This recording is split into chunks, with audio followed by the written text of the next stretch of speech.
Alex হরমুজির 100 million Leeds বইটা আমি revisit করছিলাম। সো ফার্স্ট টাইম আমি যখন পড়েছি তখন এখন যে জিনিসটা নিয়ে কথা বলবো তখন ওই জিনিসটা আসলে আমাকে এভাবে হিট করে নাই। এখন আমি যেটা আবার এগেইন রিয়েলাইজ করলাম জিনিসটা, যে এখানে একদম ফার্স্ট চ্যাপ্টারেই উনি ওনার জার্নির একদম স্টার্টিং এ 2016 সালের এপ্রিল মাসের একটা কথা বলছিলেন যে উনি একটা প্রিমিয়াম মাস্টার মাইন্ড প্রোগ্রামে জয়েন করে, যেখানে তার মেন্টর তাকে বলেন যে এভরি উইকে ওয়েবিনার করার জন্য। তো ওয়েবিনার করার জন্য যে প্রিপারেশন গুলা প্রি ওয়ার্ক গুলা দরকার, যেমন landing pages, registration pages, follow up email, reply email, and presentation software সম্পর্কে জানা, প্রেজেন্টেশন স্লাইড গুলো কোথায় বানাবে এবং কিভাবে প্রেজেন্ট করবে, অ্যান্ড এভরিথিং, মানে কিভাবে অ্যাড গুলা মেক করবে, অ্যাড এর কপি লিখবে। তো এখানে উনি একদম মান্থ মেনশন করে, ইয়ার মেনশন করে, এপ্রিল 2016।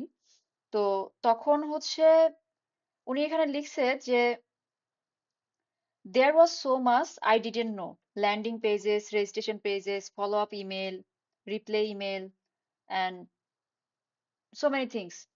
তো 2016 সালের কথা, এখন 2026 সাল, 10 বছর, মোটামুটি 10 বছর বলা যায়। 10 বছর আগেও উনি এই জিনিসগুলা জানতেন না যে এগুলা কি বা কিভাবে কাজ করে। এবং 10 বছরের মধ্যে উনি এখন কয়েকশো মিলিয়ন ইউএস ডলারের কোম্পানির মালিক। ওনার নেট ওর্থ 100 200 অর মিলিয়ন ডলারের বেশি। সো 10 বছর আগে যখন, 10 বছর আগের কথা, যে 10 বছরের মধ্যে, এই 10 বছর আগে উনি এই সিম্পল জিনিসগুলো জানতো না, এবং 10 বছরের মধ্যে উনি এত বড় বড় এতগুলা কোম্পানি করে ফেলেছে। এখন উনি একজন বড় মাপের ইনভেস্টরও। ওনার হোল্ডিং কোম্পানির আন্ডারে অনেক কোম্পানিকে উনি নিয়ে ইনভেস্ট করে, সেগুলোকে স্কেল আপ করে।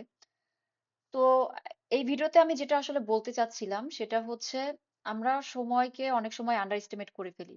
10 বছর, 5 বছর, ইভেন আরো বেশি সময় কিন্তু আমাদের লাইফ থেকে চলে যায়, চলে যাচ্ছে। আমরা এটাকে আন্ডার এস্টিমেট করে এভাবে মনে করি যে কি হবে, বা এই কাজটা যদি আমি লং টাইম ধরে করি কি হবে, কতটুকুই হবে, আন্ডার এস্টিমেট করি আমরা ইউজুয়ালি। বাট এই যে 10 বছর, 5 বছর বা 1 বছর কন্টিনিউয়াসলি যদি আমরা লেগে থাকি, এটার যে কম্পাউন্ড ইফেক্ট কেমন হতে পারে সেটার এক্সাম্পলই হচ্ছে এটা।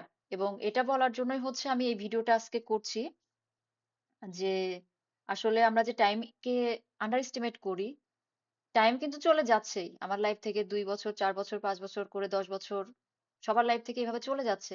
বাট টাইমটাকে আন্ডার এস্টিমেট করে অনেক সময় আমরা প্রপারলি ইউজ করতে পারি না।